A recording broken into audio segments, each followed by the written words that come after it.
여러분 안녕하세요. 찾아가는 새벽기도 시카고 예수사랑교회 조선영 목사입니다.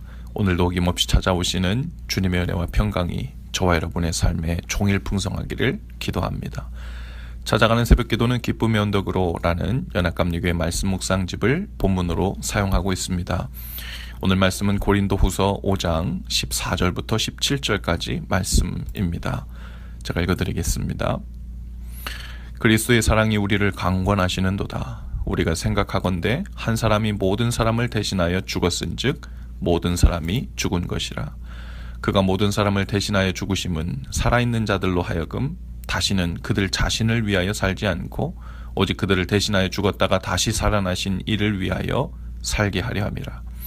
그러므로 우리가 이제부터는 어떤 사람도 육신을 따라 알지 아니하노라. 비록 우리가 그리스도도 육신을 따라 알았으나 이제부터는 그같이 알지 아니하노라.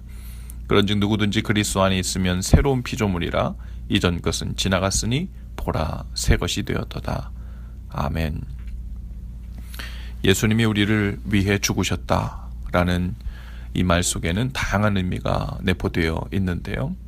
하나님의 사랑의 표현이 그 속에 담겨 있기도 하고요.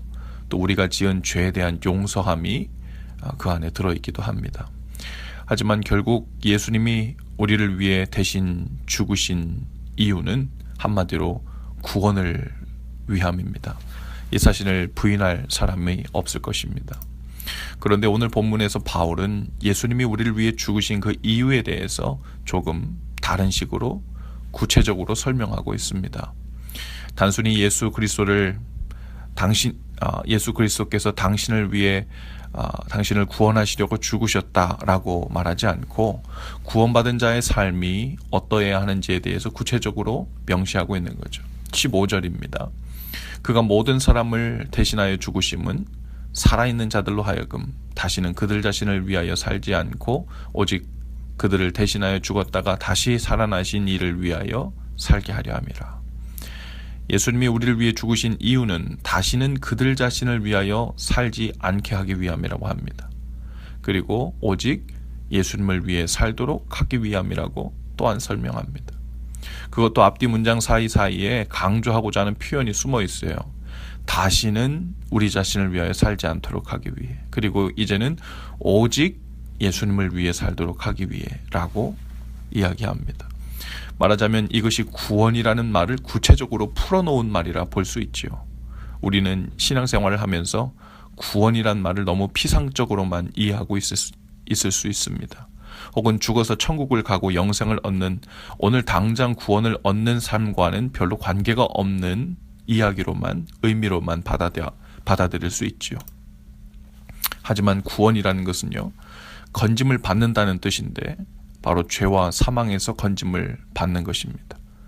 그것은 나중에 죽어서만, 천국에 가서만 죄가 없고 사망이 없는 삶을 누린다는 말이 아니라 오늘 여기 우리의 삶의 현장에서 죄와 사망으로부터 관계없는 삶으로 더욱 구체적으로 나아가는 것을 또한 의미합니다.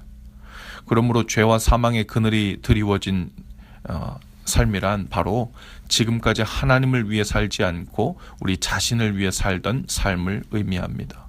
그리고 반대로 구원받은 삶이란 오직 하나님을 위해 사는 삶으로, 그 뜻을 쫓아 사는 삶으로 turning around 한 그런 의미의 뜻이지요.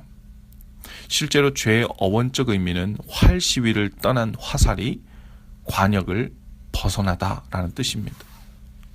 하나님이 인간을 창조하실 때 하나님을 위해, 하나님을 향해, 그리고 하나님 안에서 살 때 하나님과의 사랑의 관계 속에서 인생을 사는 이유와 목적을 발견하고 행복하도록 인간을 창조하셨죠.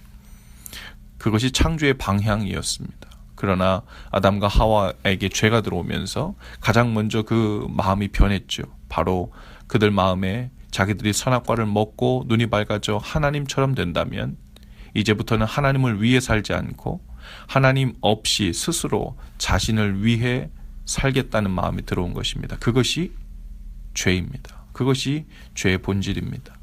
하나님을 향해 살도록 창조된 인간이 하나님을 향해 인생이라는 활을 쏘지 않고 자신의 만족과 소견에 오른 대로 자기를 위해 살기 시작한 것이 죄입니다. 바로 거기에서 행위로 나타나는 모든 종류의 범죄함들이 드러나기 시작했죠. 이러한 형편에서 예수님이 우리의 죄를 대신 지시고 죽으셨습니다. 그리고 우리를 그 죄의 삶에서 구원해 내셨다는 말입니다. 그러니 죄에서 구원받는다는 말의 구체적인 의미는 이제 더 이상 나를 위해 살지 않고 본래 창조된 목적대로 하나님을 위해 사는 것을 내 존재의 의미와 목적으로 알고 인생의 관역을 재조정하겠다는, 그리고 재조정된 그 관역을 향해 살겠다는 말입니다. 여기서 우리는 인생의 방향을 달리한 것을 거듭남 혹은 중생이라고 부르죠. 그리고 완전히 새로운 피조물이 되었다고 말합니다. 17절에 아주 유명하고 중요한 말씀이 있죠. 그런즉 누구든지 그리스도 안에 있으면 새로운 피조물이라 이전 것은 지나갔으니 보라 새 것이 되었도다. 무슨 말입니까? 이제 그리스도 안에서 죄사함을 받고 그 죄의 종노릇하며 살던 과거의 삶, 달리 말하면 나 자신을 위해 살던 삶에서 이제는 그 죄의 방향에서 돌아서서 이제는 우리를 만드셨고 구원하셨고 주인 되신 하나님을 위한 삶으로 돌아선 완전히 새로운 피조물과 같은 존재가 되었다는 말입니다. 그래서 구원을 받은 증거는 단순히 내가 예수님을 믿습니다 라고 말로 고백만 하는 것이 아닙니다. 나를 위해 살던 삶에서 이제는 부족하고 또 넘어지더라도 성령님의 도움을 의지하면서 하나님의 뜻을 따라 하나님을 위해 사는 삶으로 인생의 관역 자체를 다시 설정하고 다시 출발한 것을 말하죠. 오늘 우리는 죄의 삶에서 돌아선 사람들입니다. 이전 것은 지나갔다고 했습니다.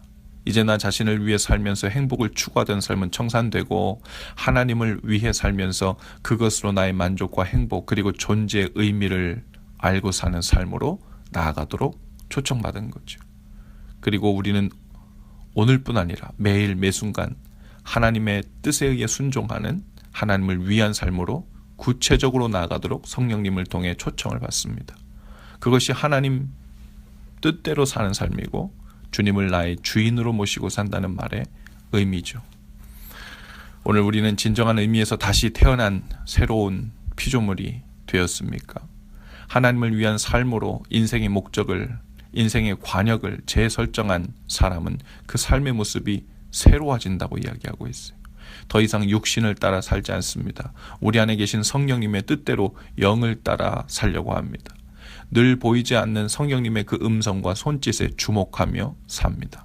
겉으로는 크게 달라져 보이지 않는 것 같지만 그 인생은 완전히 방향을 새롭게 설정한 피조물이 된 것입니다.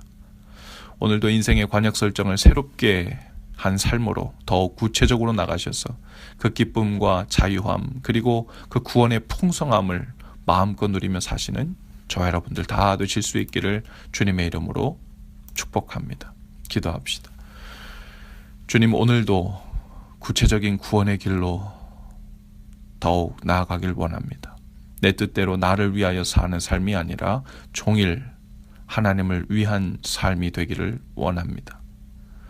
결국 그것이 나를 위한 삶이며 그 속에 참된 만족과 행복이 있음을 믿습니다.